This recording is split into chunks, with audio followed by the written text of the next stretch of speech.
제가 어젯밤에 악몽을 꿔가지고 좀 제정신이 아닌 것 같습니다. 어젯밤에 어떤 꿈을 꿨냐면 교회에 막 부흥회가 있었어요. 막 부흥회가 있고 담임 목사님께서 말씀을 전하시고 막 성도님들이 뜨겁게 막 기도하는데 제가 저 뒤에서 문득 보니까 이 왼쪽에 부흥회 현수막을 안 맞춘 거예요. 그래서 제가 막 큰일 났다, 현수막을 왜 놓쳤을까 막 자책하다가 잠에서 깼습니다. 이런 거를 직업병이라고 해요. 제가 그래서 어제 그 꿈을 꾸고서 밤새 이제 새벽부터 계속 찜찜한 건 뭔가가 빠진 것 같다는 느낌, 그리고 그런 꿈을 꿨을까 그런 생각이 들었습니다. 그래서 이럴 때는 말씀을 빨리 짧게 전하고 내려가야겠다 생각이 좀 들었습니다. 오늘 말씀의 배경은 여리고입니다. 이 여리고는 사람이 살았던 도시 중 가장 오래된 도시입니다. 처음에 저는 그것이 믿어지지 않았습니다. 이집트나 그리스가 더 오래된 도시가 있지 않을까 싶었는데 여리고야말로 국어학적으로 사람이 가장 옛날부터 있었던 최초의 또 가장 오래된 도시가 맞습니다. BC 8000년부터, 그러니까 지금 우리 2023년으로 치면 10,000년 전부터 여리고에 사람들이 모여서 도시를 만들고 살았습니다. 우리나라의 고조선이 BC 2300년쯤이라고 하는데 고조선보다 6000년이나 더 전에 이미 여리고에는 사람들이 모여 살았던 거죠. 국어학자들이 왜 도대체 이 여리고에 사람들이 모여서 살았을까 조사해 보니까 그곳에는 깨끗한 물이 나오기 때문이다 결론 내렸습니다.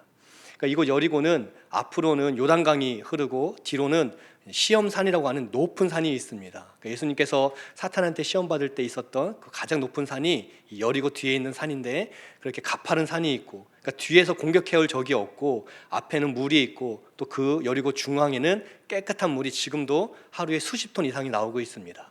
그래서 이미 BC 8000년 전부터 사람들이 물이 맑은, 물이 있는 이곳에서 모여 살기 시작했다는 거죠. 이곳은 예루살렘이나 또 베들레헴이나 또 뭐 실로 이런 곳, 이렇게 성경에 나와 있는 중요한 도시와는 조금은 다릅니다. 왜냐하면 여기는 큰 영적인 의미가 없는 도시였기 때문입니다. 그럼에도 8,000년 서기 기원전 8,000년 전부터 사람들이 모여 살았던 오래된 도시다 보니까 예수님 때에도 많은 사람들이 거기 살고 있었죠. 왜냐하면 거기가 땅이 비옥했기 때문입니다. 물이 많았고 또 요단강은 늘 흐르고 있고, 그러니까 사람들이 계속 모였고, 성경에 나와 있는 종려나무라는 것도 그곳에서 잘 자랐습니다. 종려나무 열매가 대추야자 열매라고 하는데 손가락 2마디 정도 됩니다. 이 조그만 거, 근데 그거 3개만 먹어도 성인 남자가 살 수 있을 만한 열량이 있습니다. 그러니까 먹을 것도 풍부하고 또 물도 계속 나오니까 예수님 때에도 많은 사람들이 살았던 큰 도시였습니다. 그래서 예수님은 이곳을 정기적으로 방문했던 것 같습니다. 예수님께서 복음을 전하시러 여러 도시를 다니면서 종종 나온 도시가 이 여리고였습니다. 오늘도 예수님께서 이 여리고를 방문하셨는데, 사실 이때 당시 예수님은 이제 십자가 고난을 짧으면 열흘, 길면은 보름 정도 앞둔 시기였습니다. 한 열흘 정도 후에는 십자가에서 돌아가실 터인데, 예루살렘을 제외한 마지막 사역 도시로 여리고를 택하셔서 지금 여리고를 방문하셨던 거죠. 그만큼 여리고에는 복음을 들어야 될 수많은 사람들이 살고 있기 때문입니다. 예수님께서는 여리고를 방문하셔서 많은 사람들에게 복음을 전하셨던 것 같습니다. 그렇게 복음을 전하시고 이제 오늘 말씀 46절에 여리고에서의 사역을 마치신 후에 이제 여리고를 떠나 예루살렘으로 올라가시기 위해 나아가는 장면이 기록되어 있습니다. 예수님이 여리고를 떠나서 이제 예루살렘을 향해서 나아가는데 그 문 어귀에 맹인 거지 바디메오가 있었습니다. 이 바디메오가 예수님이 지나간다는 소식을 듣게 된 거죠. 그러면서 우리가 알고 있는 것처럼 이 맹인 거지 바디메오가 예수님을 향해서 크게 외칩니다. 예수님, 나를 불쌍히 여겨 주십시오. 그냥 가지 마시고 저를 돌아봐 주십시오 라고 외치기 시작합니다. 사람들의 반응이 의외인데, 이 사람들은 예수님을 통해서 복음을 듣고 또 그리고 그 예수님을 따라가는 사람들, 특별히 12제자가 있었고 또 예수님을 따랐던 무리들이 있었고 또 여리고에서 예수님의 말씀을 통해서 또 많은 은혜를 받았던 사람들, 그래서 예수님께서 예루살렘을 나가실 때 배웅하러 모인 다 예수님께 호의적인 사람들이 지금 예수님 옆에 있었는데, 맹인 거지가 소리치자 그들이 다 고개를 돌려 이 맹인 거지에게 조용히 해라 라고 꾸짖기 시작합니다. 야, 좀 조용히 좀 해라. 지금 예수님이 너 같은 거 신경 쓸 때가 아니다 라고 말했다는 거죠. 사실 예수님은 십자가 고난을 앞두고 계십니다. 십자가에서 곧 돌아가실 예정이십니다. 그러니까 무언가 이상한 분위기가 있었던 거죠. 근데 이스라엘에 있었던 제자들 또 많은 사람들은 이 묘한 분위기를 오해했던 것 같습니다. 예수님께서 예루살렘을 몇 차례 방문했는데 이번엔 좀 다르다. 이번만큼은 예수님이 평소와 다르다. 아마도 이번에는 예수님이 무언가 큰 일을 하실 것 같다. 적어도 이 정도 눈치들은 있어서 지금 예수님이 예루살렘에 올라가는 것, 이게 무언가 큰 일이 있을 것이다 라고 기대하고 있었습니다. 그래서 예수님께서 마지막 이제 예루살렘에 올라갔을 때는 곳곳에서 환영 인파가 나오는 거죠. 여리고에서도 많은 사람이 모였고 예루살렘에 도착했을 때도 수많은 사람들이 종려나무 그 잎을 바닥에 깔고 또 자기 겉옷을 깔고 예수님을 향해서 호산나 다윗의 자손이 하고 외치기 시작합니다. 그러니까 예수님께서 무언가 하실 것은 맞는데 그것이 짐작되진 않았고 다만 아마도 예수님이 이제 비로소 왕으로 등극하시나 보다, 적어도 예수님이 무언가 우리한테 어떤 변화를 일으키실 것 같다, 이런 기대를 가지고 예수님을 따라가고 있었던 것 같습니다. 우리가 읽은 이 46절 말씀 바로 위에 부분이 32절부터 이제 45절까지 말씀을 보면 제자들이 다투는 장면이 나옵니다. 특별히 요한은 찾아와서 예수님 올라가시면 영광 중에 저는 예수님 오른편에, 제 동생은 예수님 왼편에 좀 앉게 해주십시오 라고 로비를 벌이는 장면이 나옵니다.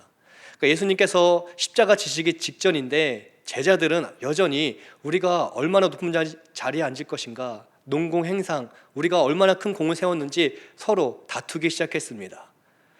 그런데 아이러니한 것은 예수님께서 제자들에게 3번이나 십자가 고난 당한 것을 이야기해 주셨다는 거죠.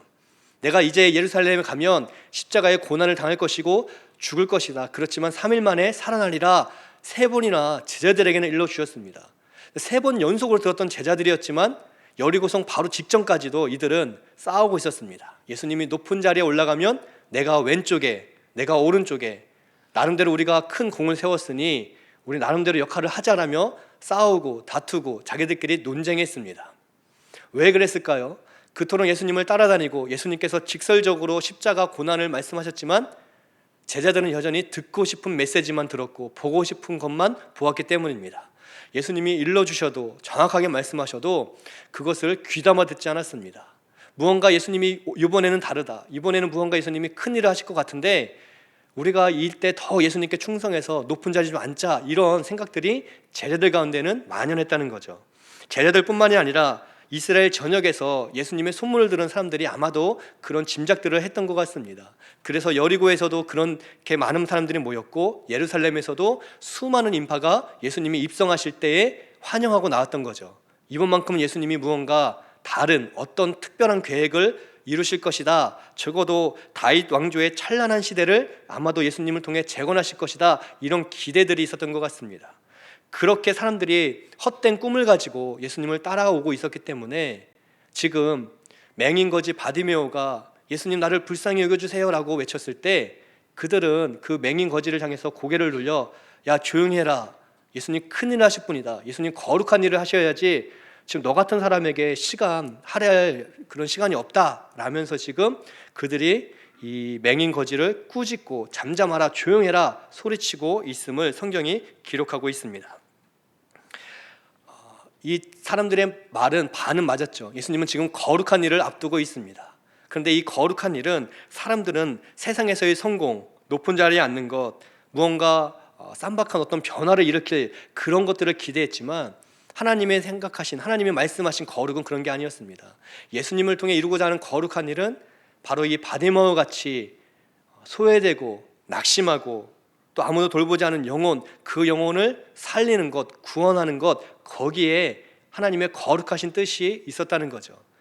예수님을 따라다녔던, 예수님께 환호했던 수많은 사람들은 그것을 오해해서 예수님을 그 진심으로 믿는 게 아니라 지금 자기들의 욕망을 따라, 욕심을 따라 믿기 때문에 정말 소외된 한 영혼이 예수님을 찾을 때 그 영혼이 예수님 만나도록 연결해 주기는커녕 그것을 가로막고 조용해라, 잠잠해라 라고 혼내고 있음을 성경이 보여주고 있습니다. 예수님을 따랐던 12 제자도 또 수많은 사람들도 아직 십자가의 의미를 모르고 있었던 거죠. 그저 예루살렘에 가서 속히 왕이 되었으면 좋겠다, 이런 헛된 자기들만의 바램을 가지고 지금 신앙생활을 하고 있었던 겁니다. 그러나 예수님은 바디메오처럼 지극히 작은 한 명을 위해 이 땅에 오셨음을 오늘 여리고 이 말씀을 통해서 다시 한번 우리에게 보여주고 있습니다. 그리고 예수님께서 이 바디메오를 만나는 장면은 이 바디메오의 강구로부터 시작되고 있음을 성경이 보여주고 있습니다. 이 바디메오는 46절에 보니까 디메오의 아들 맹인 거지였다 기록하고 있어요. 디메오의 아들 맹인 거지 바디메오. 바디메오라는 이름 자체가 디메오의 아들이라는 뜻입니다. 그러니까 디메오라는 사람의 아들, 여리고 지역에 디메오라는 사람이 있는데 그 집 아들이다 라고 성경은 기록하고 있어요. 이 이야기는 뭐냐면 디메오는 그 지역에, 이 바디메오는 그 지역의 어느 가문의 아들이었다는 겁니다. 그런데 유감스럽게도 지금 맹인이고 거지였다는 거죠. 그가 자라다가 사고로 맹인이 되었다기보다는 아마도 태어날 때부터 혹은 어릴 때 맹인이 된 것 같습니다. 아버지가 이름도 붙여주기 전에 그는 버림받게 된 거죠. 왜냐하면 맹인은 당시 율법으로 본다면 하나님의 저주를 받은 죄의 대가였기 때문입니다.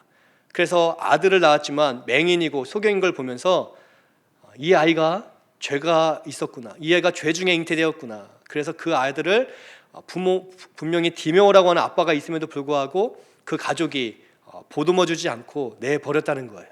그래서 맹인인 채로 거지로 살 수밖에 없었습니다. 사람들은 그를 볼 때마다 저 사람 디메오의 아들 아니냐, 그리고 디메오의 아들 특별한 이름이 아니라 디메오의 아들인데 그 이름이 어느새 바디메오, 디메오의 아들로 그냥 불리게 된 사람이었습니다. 참 안타깝고 불쌍한 사람이죠. 가족에게도 버림받고 동네 주민들에게도 디메오의 아들이지만 태어날 때부터, 어릴 때부터 맹인이었던 저주받은 인물, 저주받은 사람, 그냥 거지로 살 수밖에 없는 그런 사람이었습니다.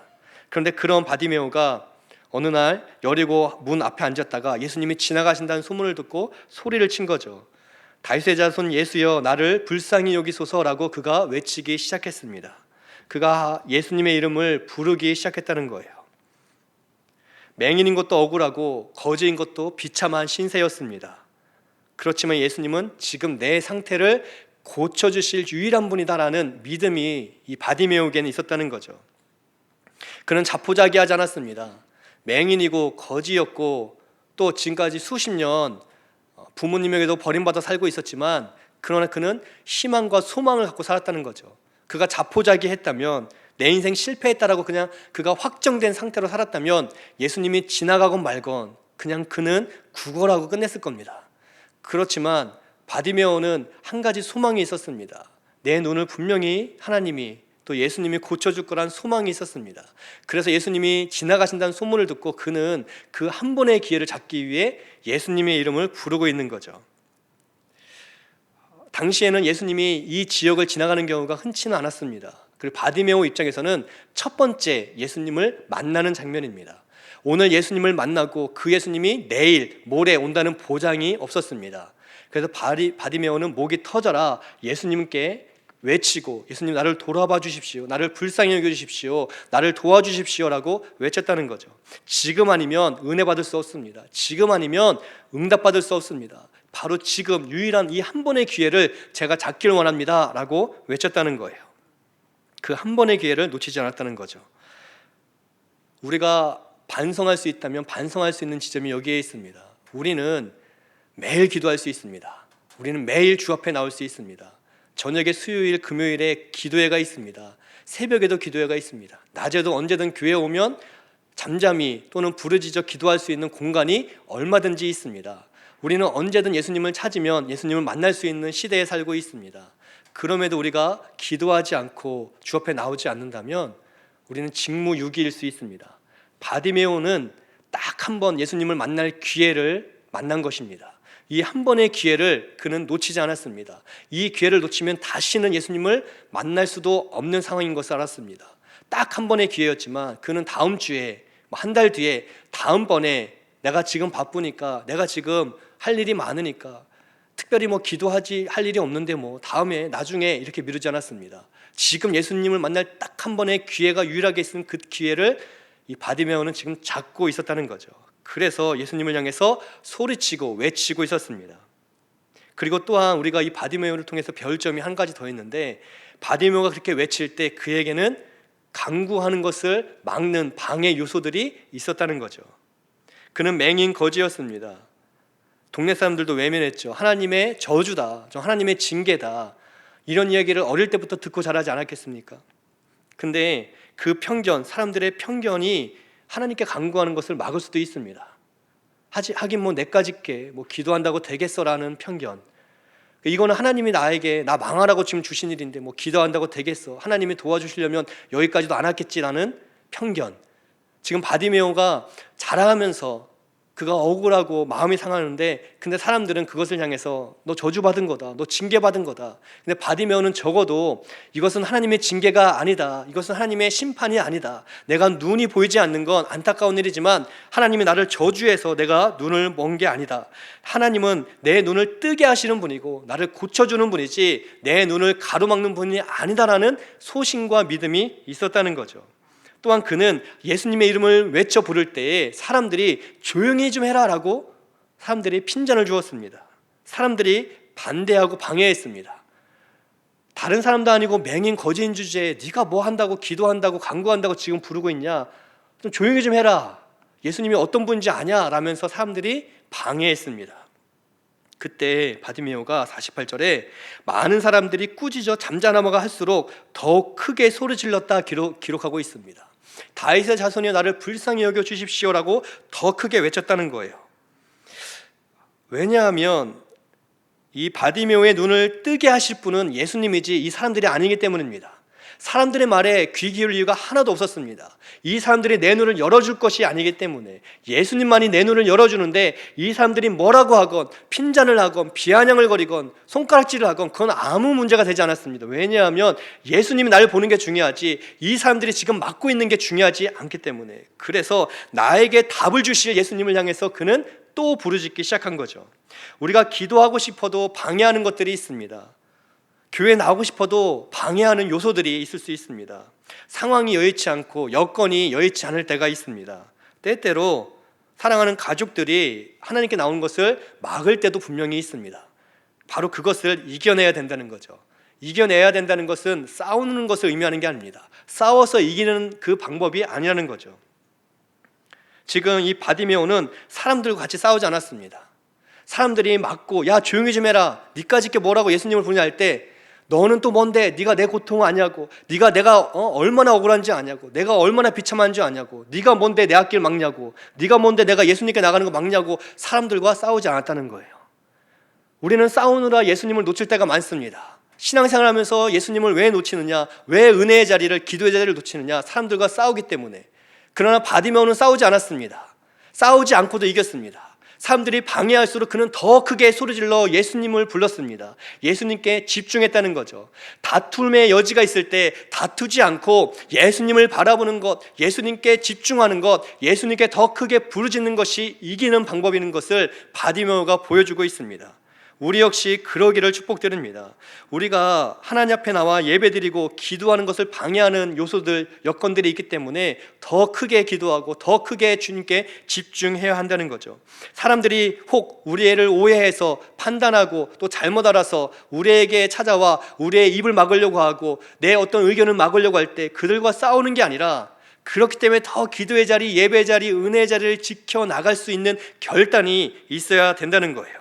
가족들로 인해 마음껏 기도하지 못하는 분들도 분명히 있습니다. 가족들이 교회 가는 것을 막는 분들도 있습니다. 그렇지만 그렇기 때문에 그렇게 하나님을 알지 못해 이 하나님 앞에 나오는 것을 가로막고 있는 가족들을 불쌍히 여기사 다시금 하나님 앞에 나와 더 크게 기도하는 것이 필요한 것이지 가족과 싸우는 게 필요한 게 아니라는 거예요.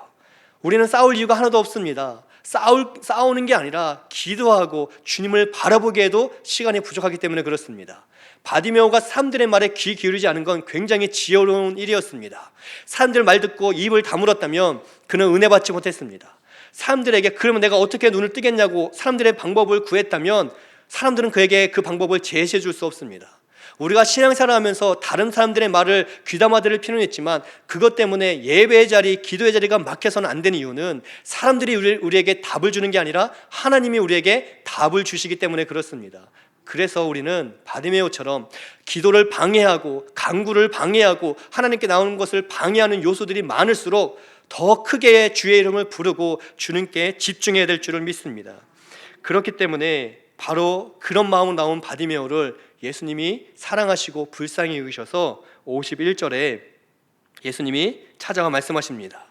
내가 너에게 무엇하여 주기를 원하느냐라고 이야기하십니다.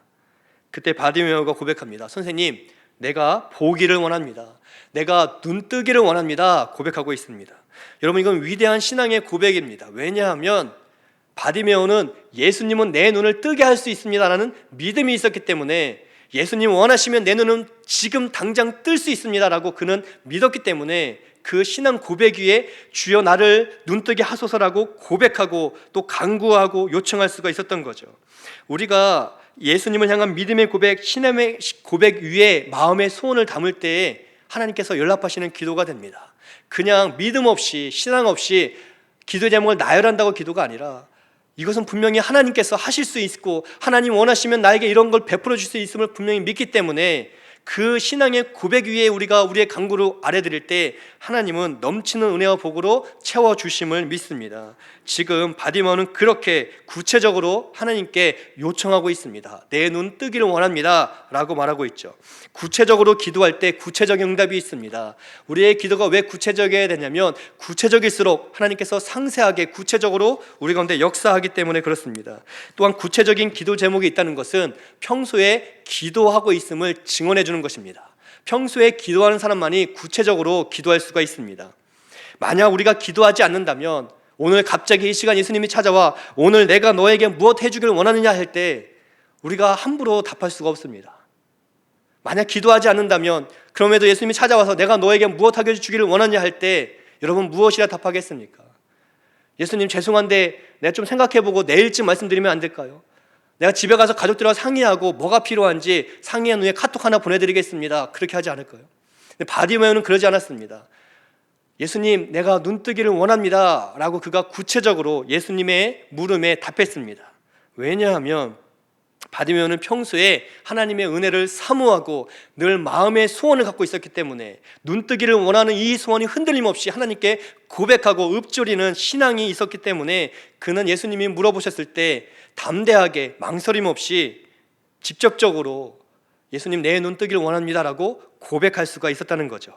평소에 기도하는 사람이 응답을 받습니다. 평소에 기도하고 구체적인 간구를 하나님께 올리는 이들에게 하나님은 찾아오셔서 그 목마름 속에 해결함을 허락해 주시는 분임을 믿습니다.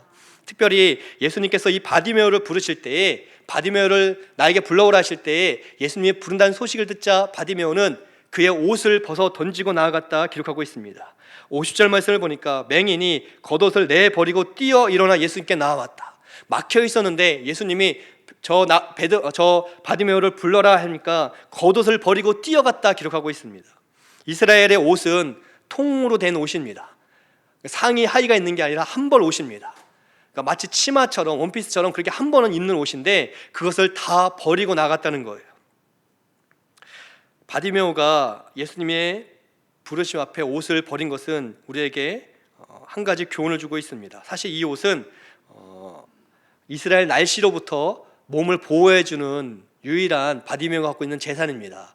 밤에 잘 땐 추울 때는 이불 대용도 되고 또 더위와 추위를 견디게 하는 용도로 쓰여지죠.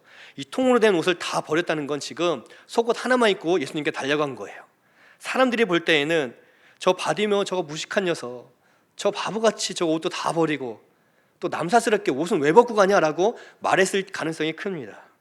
그렇지만 그런 사람들의 눈초리에 아랑곳하지 않고 옷을 버린 채 지금 예수님께 뛰어갔다는 거죠. 왜냐하면 예수님이 고쳐주실 것을 믿었기 때문입니다. 그의 옷은 어떤 것을 상징하냐면 비참한 맹인 거지를 상징합니다. 그 옷을 입은 채 맹인으로 어쩔 수 없이 거지 노릇했습니다. 근데 예수님이 나를 불렀다는 사실만으로도 예수님이 나를 고쳐주시고 내 눈을 열어주실 거라는 확실한 믿음이 있었기 때문에, 그리고 그것은 단순히 맹인이 눈 떴다라는 치료의 사건으로 그냥 끝나는 일이 아니라 맹인거진 바디메오에게 있어서 눈 뜨는 사건은 고침받는 사건을 넘어서 그에게는 그의 인생이 완전히 새로워지는 사건이었기 때문에, 그냥 치료됐다, 아픈 부분이 나았다가 아니라 그의 전 인생이 바뀌는 사건이었기 때문에 바디메오는 지금 그 옷을 다 벗고 나가는 거예요. 왜냐하면 예수님이 분명히 지금 고쳐주실 거다, 지금 고쳐주시면 내가 눈을 뜨면 다시는 이 비참한 거짓 신세로 내가 나가지 않을 거야, 이 확신이 그에게 있었기 때문에 그는 예수님이 부르자마자 그를 고쳐주지도 않았는데도, 그에게 치료의 말씀을 전하시지도 않았음에도 불구하고 바디메오는 지금 예수님 불렀다는 사실만으로도 나는 이제 해결되었다, 내 눈은 열릴 것이고 뜰 것이고 나는 이 비참한 거지에서 벗어나 새로운 생명을 얻을 것이다 확신했기 때문에 사람들의 방해에도 아랑곳하지 않고 다 버리고 나아갔다는 거죠. 예수님이 그 믿음을 귀하게 보셨습니다. 그래서 무엇하여 주기를 원하느냐 했을 때 그가 눈뜨기를 원합니다 하는 즉시 그 눈을 열어주셨습니다. 여러분, 우리가 기도하면서 끊임없이 의심하는 경우도 있습니다. 내가 기도하면서도 이가 될지 말지, 기도한다고 다 되는 것도 아니고 이런 마음으로 기도할 수도 있습니다. 내가 유창하게 뜨겁게 기도했지만 진실로 믿지 않고 기도하는 수도 있습니다. 그러니까 어떻게 할 수 있냐면, 어제 한 기도도 생각나지 않으면 그것은 내가 진실로 한 게 아니죠. 내가 지난주에 했던 뜨겁게 했던 기도도 오늘 생각나지 않으면, 어떤 기도를 했는지 기억나지 않으면 내 마음을 다한 기도가 아닐 가능성이 큽니다. 우리는 그런 시대에 지금 살고 있어요. 기도는 하지만 내가 어떤 기도를 하는지 믿음으로 하는 게 아니라 그냥 관성을 따라, 습관을 따라 기도를 말하고 기도하는데 뜨겁게 막 읊조리지만 그러나 믿음을 담지 못해서 돌아서면 까먹고 기도하면서도 의심하고 이런다고 되겠어 하는 마음으로 서 있을 수도 있습니다. 우리나라에 2015년에 초연된 페다고지라는 연극이 있습니다. 이 페다고지라는 연극이 작년에 대전에서도 이제 연극이 시작이 되었는데요. 이 페다고지는 교회에 대한 연극입니다. 어떤 내용이냐면, 믿지 않는 사람들이 교회에 대해서 만든 연극인데, 한 시골 마을에 조그만 교회가 있었습니다. 근데 그 교회 마을 어귀에 술집이 생겼습니다. 그러니까 시골이니까 뭐 술집이 되겠나 싶었는데 사람들이 많이 가서 술 먹고 취하고 싸우기 시작한 거예요. 그 술집을 지나야지만 교회를 갈 수 있는데 수요 예배, 금요 기도회, 또 시골이라 저녁 예배에 가다 보니까 맨날 술 취한 사람들, 더럽고 냄새나고 불결하고 그리고 깨끗하지 않은, 그러면서 거기를 오갔던 한 장로님이 저 술집 망하도록 기도해야겠다 하고 기도하기 시작했습니다. 그러니까 교회 분들이 신났습니다. 오랜만에 기도 제목 생겼다 하면서 같이 그 술집 좀 망해라, 저 술집 때문에 교회 오는 게 너무 불편하다 기도했습니다.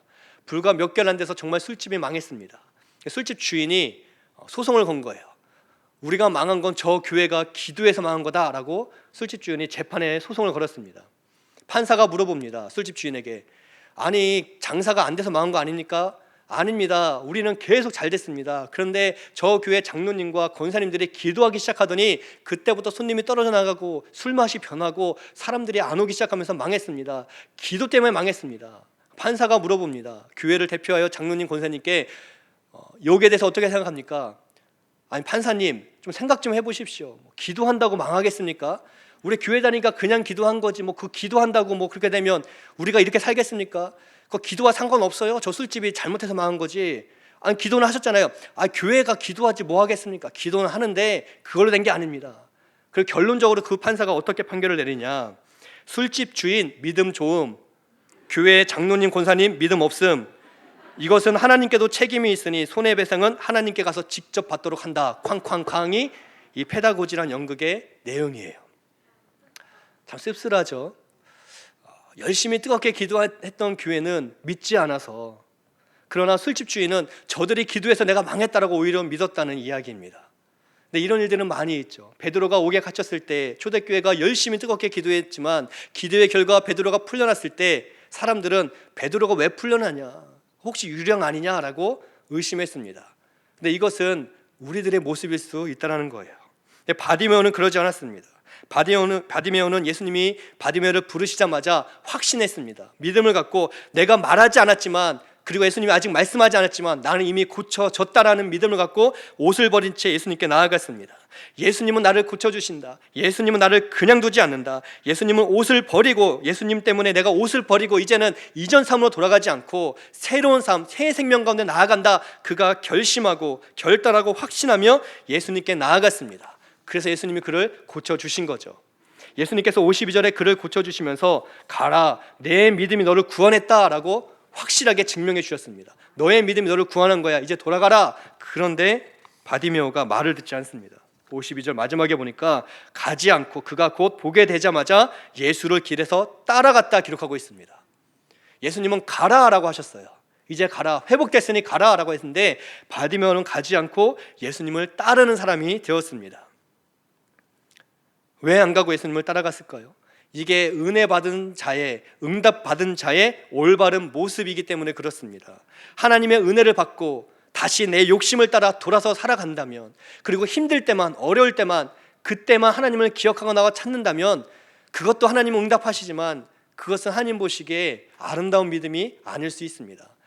바디메오는 사람들로부터 손가락질을 당한 사람, 무시받은 사람이었지만 그러나 하나님의 은혜를 사모했고 은혜를 받고 예수님을 통해 응답을 받자마자 다시금 그 은혜와 응답에 감사해서 내 삶을 돌이켜 예수님을 따라가는 삶이 되었습니다.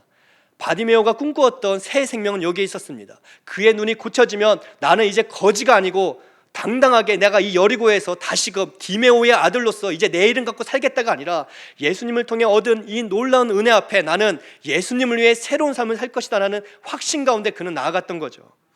그래서 그는 하나님과 예수님과 동행하는 삶이 되었습니다. 하나님의 은혜와 응답이 놀라운 이유는 그것 자체로 끝나는 게 아니라 그 은혜와 응답을 통해서 우리는 하나님께 나아갈 수 있고 또 하나님과 동행하며 예수님이 우리의 주인 되심을 고백하는 믿음으로 살아갈 수 있도록 하나님은 은혜와 응답을 사용하신다는 사실입니다. 기도의 자리를 지키는 사람이 은혜 받을 수 있습니다. 그리고 그 은혜 받은 사람이 하나님 은혜에 감사해서 더 깊은 자리로, 깊은 기도의 자리로 나아갈 수 있다는 거죠. 하나님의 인도함 속에서 내 삶의 어려운 문제가 해결되었기 때문에 이제는 그 하나님의 놀라운 인도하심, 그 인도하심이 나에게 가장 큰 은혜이고 축복인 것을 알아서 하나님의 인도하심에 내가 순종한 삶으로 나아가는 것, 그럴 때 하나님의 기적과 응답은 아름다운 열매를 맺게 된다는 사실을 믿으시기를 축복드립니다. 우리의 기도가 은혜 받은 것, 응답 받는 것을 넘어서 바디메오처럼 예수님을 따르고 순종하는 믿음으로까지 나아가기를 주님의 이름으로 축복드립니다. 이 시간 우리 같이 기도하겠습니다. 오늘 말씀을